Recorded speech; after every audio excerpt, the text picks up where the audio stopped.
Gavin Newsom might be one of the most weasely people in politics. First, the dude mandates California lockdowns. We need to bend the curve in the state of California. That requires of this moment that we direct a statewide order for people to stay at home. No work, no attending funerals, no visiting your loved ones in the hospital.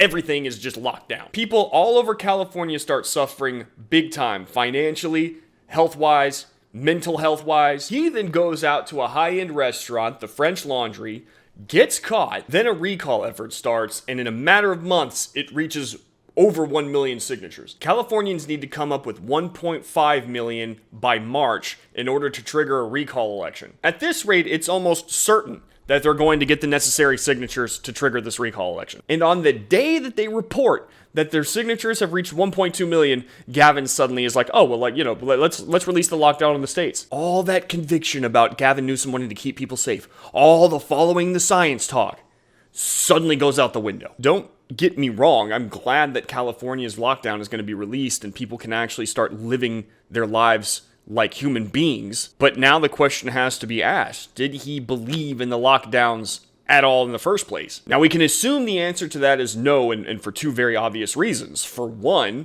he was caught out after telling everyone else that they had to be locked down. And two, it's probably very likely that lifting the lockdowns was actually going to raise his approval rating. And just in time for that recall vote too. So let's break this down. Newsom was lauded as one of the examples to follow when it came to locking down a state for the coronavirus. This was being done as his lockdown ruined lives and didn't even stop the spread of the coronavirus. California has one of the worst infection rates in the United States. So he destroyed his economy, destroyed jobs. People are fleeing California in droves and moving to red states. But now that he could lose his job, it's time to end the lockdowns. So did all the people of California have to suffer all this grief? Did they have to lose their jobs, keep their kids home from school, suffer all that depression? We already know that the answer to the lockdown question was no, they didn't have to go through that, based on all the open states that are doing far better than California is. Here's the bottom line. You suffered in California so that Gavin Newsom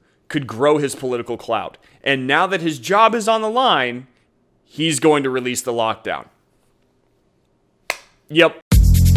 Wait. One more thing. If Newsom didn't really truly believe in the lockdowns, did any of the blue state governors, did any of the states really need to be locked down? Did our country have to go through this entire process of sinking our economy? Or was this just a political ploy to ruin the economy that was going so well in order to make Joe Biden's election seem a little bit easier? Food for thought.